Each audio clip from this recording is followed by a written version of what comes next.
Studentët shqiptar do e mbajnë në gjuhën shqipe provimin e jurisprudencës, thot nënkryetari i Lëvizjes Besa, Blerim Sejdiu.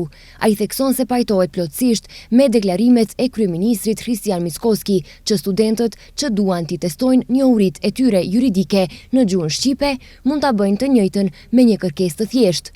Sejdiu thot se kërkesa është e vonuar, pasi që e njëjta është dashur të bëhet më herët. Kjo është një kërkesë e vonuar e çdo studenti apo çdo juristi që duhet i nështrohet me ligj provimit të jurisprudencës.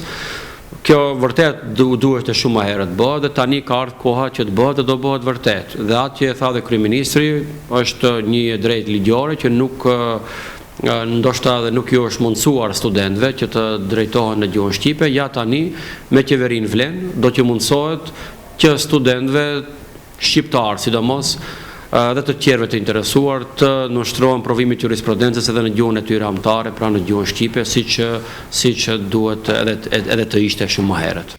Sejdiu shton se më herët nuk ka pasur vullnet politik për të bërë një gjë të tillë, ndërsa me ardhjen e vlen në qeveri po bëhet realitet edhe kjo kërkesë e studentëve shqiptar. Mund të jetë kundërshtuar në aspekt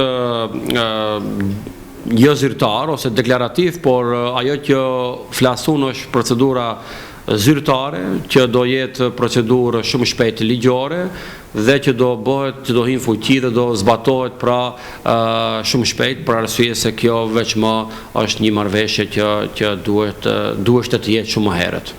Ne nuk kemi ndonjë afat për arsye se komisionet e parlamentit duhet sa më shpejt ju është dhënë instruksione që në mbledhjet e radhës të komisionit të kalojnë këtë pra, si një drejtë që do t'ju takojë studentëve, dhe kjo me rëndësi është se është prioritet i kësaj qeverisje dhe se kjo çështje tashmë le të themi se është e zgjidhur. Tani ngelet pjesa formale juridike, të hin fuqi dhe të zbatohet sa më shpejt.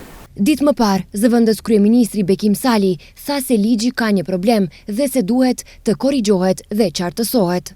Ka një defekt në ligjin i cili nuk ka precizuar gjuhën në të cilën duhet të jepet provimi i jurisprudencës dhe këtë defekt do të mundohemi ne tash ta përmirësojmë apo ta precizojmë, për arsye se siç duket Ministria e Drejtësisë nuk është e gatshme të respekton kushtetutën e vendit.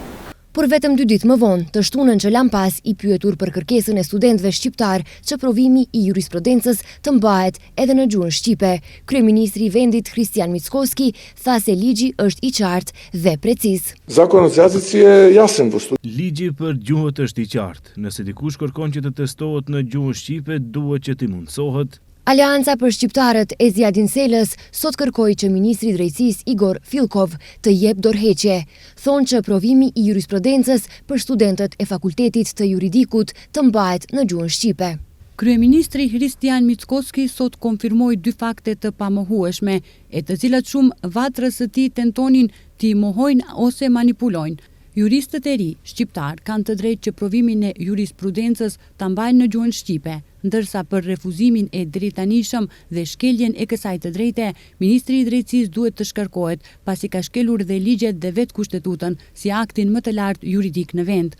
Fakti i dytë që ne kemi mbrojtur vazhdimisht duke besuar në përkushtimin ton dhe në drejtësi është se me ndryshimet të vitit 2018 të ligjit për përdorimin e gjuhëve, që ishte kushti ASH-s për qeveri aso kohe, gjuha shqipe është gjuhë zyrtare në gjithë vendin dhe në nivel qendror, thuhet në reagimin e Aleancës për shqiptarët. Edhe Ministrja për Evropën dhe Punët e Jashtme të Shqipërisë, Elisa Spiropali, përmes një postimi në Facebook, ka përgëzuar studentët shqiptar në Maqedoninë e Veriut në kërkesën e tyre për dhënie të provimit të jurisprudencës në gjuhën shqipe.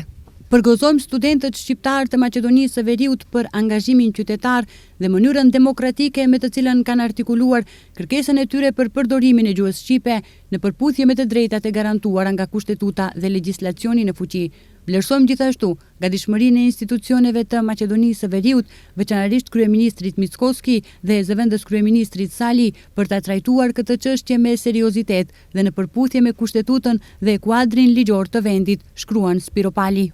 Shqetësimet e studentëve shqiptar i bëri alarmante fillimisht ambasadori Denion Mejdani, i cili tha se kërkesat e tyre i ka adresuar në instancat relevante.